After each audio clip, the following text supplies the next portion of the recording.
Fala galerinha do xadrez, tudo beleza? Trouxe uma partida aqui do Grand Suisse, galera. Vou mostrar pra vocês aqui o francês Maxime Vachier-Lagrave jogando contra Anton Demchenko. E ao final da partida eu vou mostrar como é que tá a classificação aí do torneio Grand Suisse, que dá direito a 2 vagas para o torneio de candidatos, tá bom? Dos torneios mais importantes aí do circuito mundial. Vamos dar uma olhada então. Maxime Vachier-Lagrave, o francês, está de brancas e abre com o peão do rei, como de costume. E5 foi jogado pelo Demchenko, cavalo em F3, cavalo C6, bispo B5, abertura Ruy Lopes, e aqui G6, a variante do fianqueto. C3 foi jogado bispo G7, D4 buscando o centro, E por D4, C por D4, e aqui A6 atacando o bispo. O bispo vai para a segurança em A4, B5 persegue o bispo C2. Por enquanto o peão está atacado aqui 2 vezes, está defendido 2 vezes, está seguro o peão. D6 foi jogado agora pelo Demchenko, segurando, controlando um pouco mais a casa de E5. H3 aqui pelo Lagrave, controlando a casa de G4. Cavalo em F6 foi jogado e Roque coloca o rei em segurança. E aqui bispo B7, o Demchenko fez então os 2 bispos aqui em fianqueto.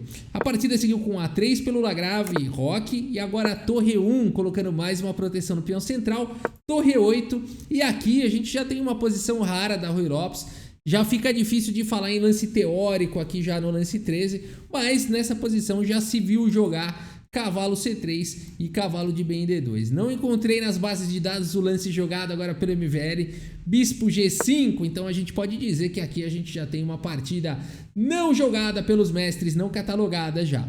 Bispo G5 cravando o cavalo, H6 foi jogado atacando o bispo em H4 e agora o cavalo manobra aqui para casa de E7, saindo da frente do bispo, saindo da frente do peão. A partida seguiu com o cavalo C3 e agora cavalo H5, saindo da frente do bispo e de olho aqui na casa de F4. Vai manobrando, Anton Demchenko, um grande mestre aí, 2.651 de rate, um grande mestre muito forte, né? Então aqui, imagina o nível da coisa. E agora E5 foi jogado aqui pelo MVL.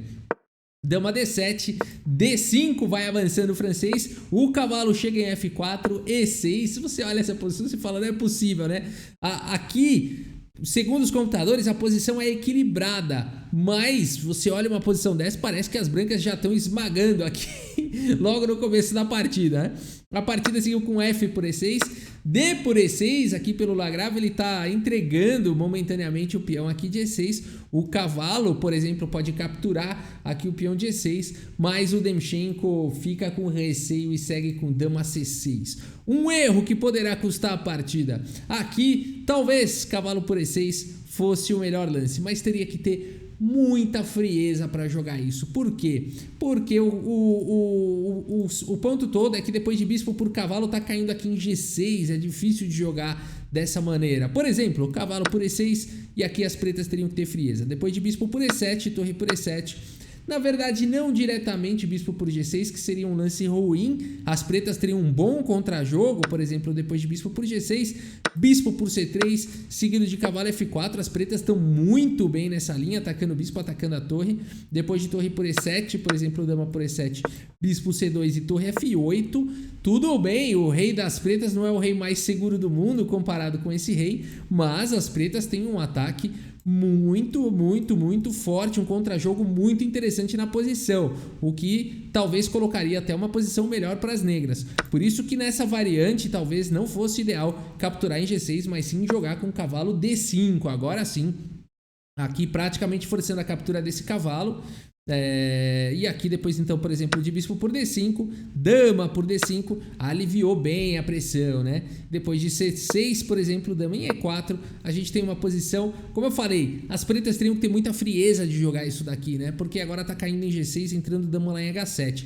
Mas a partida poderia seguir com torre de A em E8 e depois de dama por G6, cavalo em F4, atacando a dama, propondo trocas. Depois de torre por E7, dama H7, né? Tem que ter muita frieza, mas não tem nada de errado, porque depois de rei F8, as brancas não têm uma continuação muito forte de ataque. Por exemplo, o bispo F5, a dama vem para E8 e não tem nada de errado acontecendo, nenhum perigo muito violento. Torre D1, D5 e por aí vai, com chances aí para os dois lados, né? Então existe esse caminho estreito aqui nessa posição, né? Para as pretas poderem jogar com igualdade depois de cavalo por E6.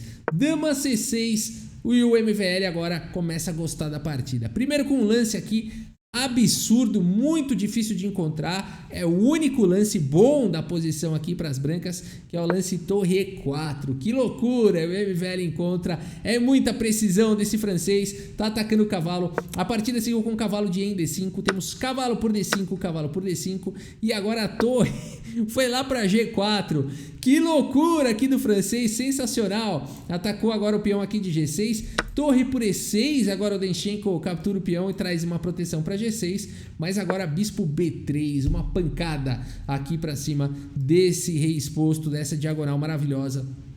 Bispo por B2 foi jogado agora pelo Denchenko, ele vai para uma ideia bastante interessante, depois de torre B1, bispo por A3, ele solta a casa de D4, permite aqui esse duplo, porque ele tem muitos peões a mais, aqui o Denchenko já tem 3 peões a mais, ele fala, tudo bem, eu vou perder a qualidade, eu vou perder ali o cavalo por torre, mas tudo bem, eu tenho peões a mais. A partida seguiu com cavalo D4, dama em E8, cavalo por E6, dama por E6, tudo bem, as pretas, se você for fazer até a questão material, tá até um pouquinho melhor para as pretas, né? Só que o problema todo é a continuação agora. Dama D2, isso aqui lembra umas partidas do Bobby Fischer, aquele lance que ataca lá agora lá em H6. A coisa tá complicada, H5 foi jogado atacando a torre, mas nessa posição o Lagrave faz um lance de arremate, galera. No lance 28, o francês faz um lance e o Denchenko abandona.